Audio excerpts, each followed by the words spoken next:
Alright, sisi tumekuja hapa mnajua nyinyi wote mnashangaa tumekuja kufanya nini. Tuko kwa ile tu maneno ya Eric Omondi. Kutoka asubuhi ile mambo ilichemka. Hapo ameenda amekula tia gasi yake kilo 16, no problem. Ni mwanaume na amekuja kutetea wananchi kweli. Hali ni mbaya kwa nchi mzima, lakini si hapa pekee yake, dunia mzima iko mbaya. Lakini sasa hawa tulikuja kufuatilia hii maneno, tujue itafika namna gani kwa sababu serikali unajua iko na mkono mrefu. Mtu mwingine anaweza kuwa Mombasa huko, ukivuruga pande ile unashikwa tu hapo mara moja na kutiwa mbaroni mara moja. So Eric tulipata amekamatwa, ametiwa mbaroni na wale vijana alikuja nao pale. So sisi tulikuja hapa kumsaidia tu atoke kwa sababu ako na bibi na yeye ndiye anajua mahali alificha kifunguu. So bibi itabidi leo halale nje kwa sababu Eric Omondi pia hata manage kutoka. Tuko na mheshimiwa hapa pia amekuja kujaribu kusaidia yeye kijana kwa sababu akilala nje atakuja kusumbua mheshimiwa na mambo yote.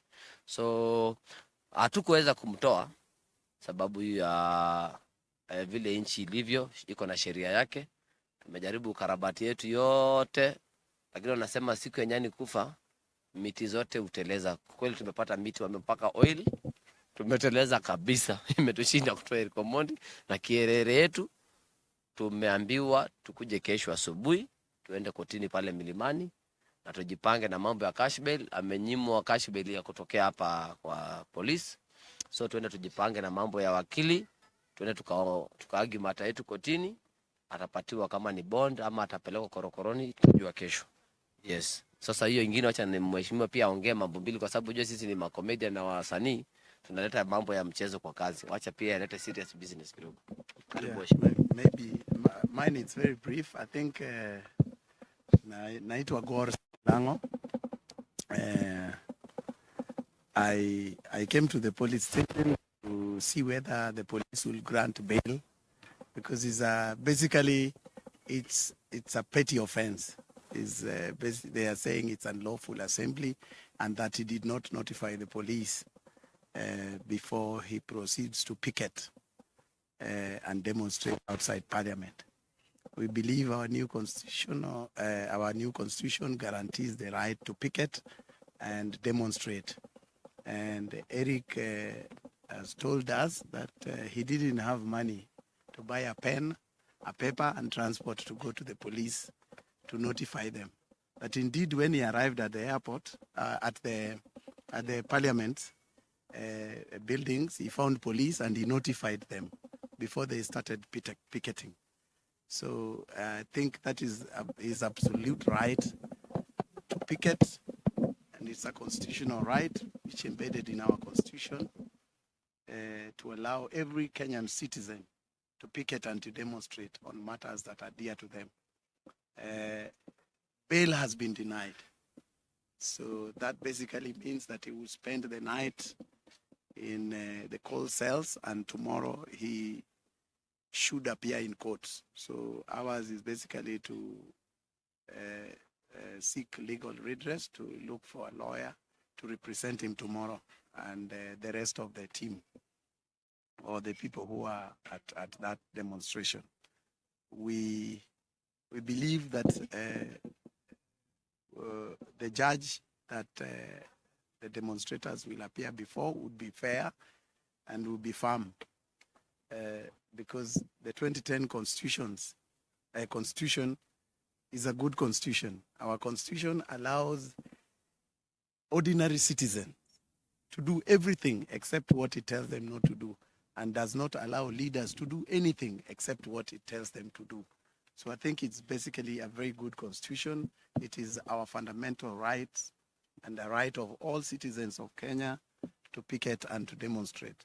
And we are wondering why it has become very difficult for the police to grant him bail pending appearance in court tomorrow for a petty offense of unlawful assembly and failure to notify the police. So basically that's why we are here. We had come to see whether the police would grant him bail, basically to just assist in ensuring that he enjoys his freedom of speech and freedom of association and freedom to picket and to demonstrate as guaranteed by the Constitution. So we're just calling on government to be tolerant on majority of the population who are dejected, angry and hungry, and are unable to meet the basic needs. I think what is agitating for is a basic right, a right to food and a right to a decent livelihood, which all right-thinking Kenyans should be able to support. So ours is to basically to appeal to government to be tolerant to those who have divergent opinions, and those who want to picket and demonstrate as guaranteed by the Constitution. So I want to thank all of you, the comedians. I think Erica is doing the right thing. There comes a time when you're called upon to exercise your influence as comedians and musicians and all Kenyans of goodwill to put pressure on government to reduce the cost of living so that we can all as citizens enjoy. And also to urge Kenyans to be our brother's keeper. And don't allow other Kenyans to go hungry. Whenever you have little, share with others.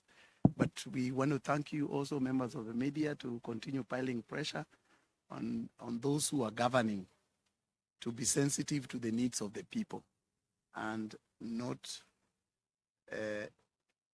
limit the rights of those who have divergent opinions and those who feel that they should be able to picket and demonstrate. It is clear in our Constitution that you have a right guaranteed to you by our Constitution to picket and to demonstrate. All it requires from you is to notify the police. It says you write and notify them, but with the economic situation we find ourselves and the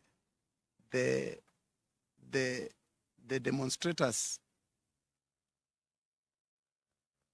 including Eric himself, has said they did not have the money to buy the pen and a paper and transport to go to the police station.